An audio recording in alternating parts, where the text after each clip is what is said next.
Hey, so you just had your first Discovery flight. What'd you think? It was really cool. I had lots of fun. I can't wait to go up again. Awesome. Do you think you want to become a pilot? Absolutely. So it's lots to take in. Where do I begin? Well, the first thing you have to do is pass an FAA medical exam. Hello, I'm Dr. Eric Schrader at Aviation Medical Solutions in Mesa, Arizona, one of the nation's busiest aviation medical practices. We see professional pilots and students from all over the world. If there's a path to getting your FAA medical, we'll find it. So you've got to decide what kind of pilot you're going to become. What do you think? Are you going to be a private pilot or commercial pilot? I don't know. Well, if you're going for a private pilot, you'll need at least a third class medical. That requires vision standards that are equivalent to about a driver's license exam or like 2040. If you want to become a professional pilot or commercial pilot, you're going to have to pass at least a second or first class medical, and that requires what quote unquote perfect vision 2020. My advice would be to go get an eye exam prior to the flight physical. That in most flight schools now are requiring at least a first class medical to actually sign up with them to become a commercial professional pilot. They want to make sure you're up to the commercial pilot standards so you're not wasting their time or yours. So where do I find the application for an FAA medical? Well, you're going to go to a site called MedExpress, and you're going to go to medexpress.faa.gov, and you're going to fill out an 8500-8 form. And when you fill it out, make sure you're really careful to make sure your name matches exactly what's on your license, and also make sure the address matches. So how do I list any medications that I'm taking? I don't want to mess that up. Well, that would be question 17A, and you want to be really careful about how you answer that. You want to list all medications, even the ones you're taking temporarily or just as needed. You want to be accurate with the name of the medicine, the dosage you're taking, the frequency, and you want to basically disclose everything related to that. With computerized databases, not disclosing it would be quite foolish. So how do I answer question 17B? I wear contacts. Do I mark yes?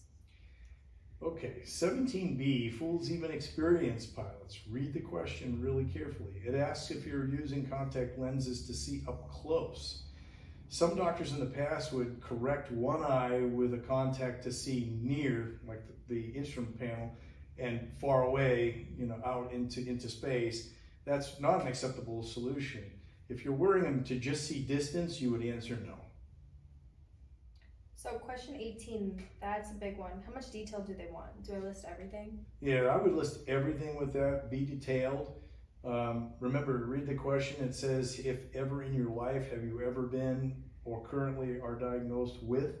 So you need to put everything since the beginning of time down. List all surgeries, be accurate, list the outcome. Be careful about answering 18M, questions about mental disorders. 18O, which would be substance abuse or any alcohol-related disorders, or 18V, arrests.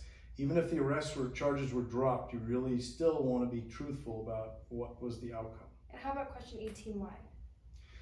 18Y relates to disability benefits.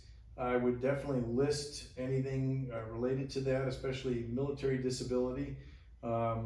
PTSD, for instance, obstructive sleep apnea. You really want to bring the determination letter with you at the time of the flight physical.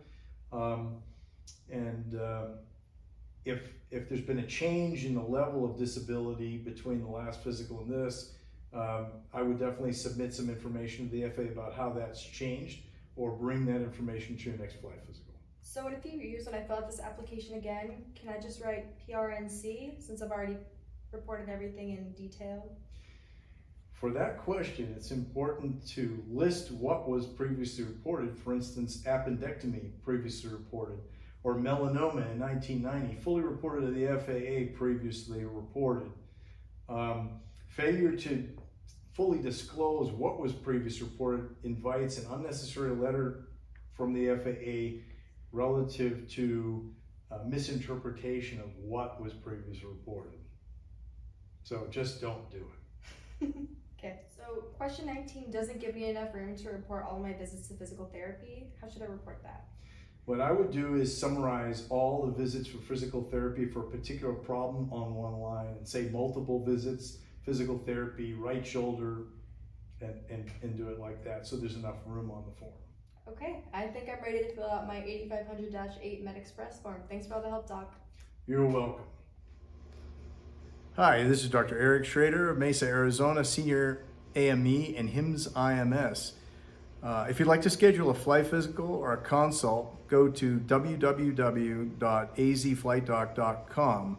I've been a HIMSS AME for over 10 years. I've got extensive experience dealing with both drugs and alcohol and the SSRI protocol with the FAA.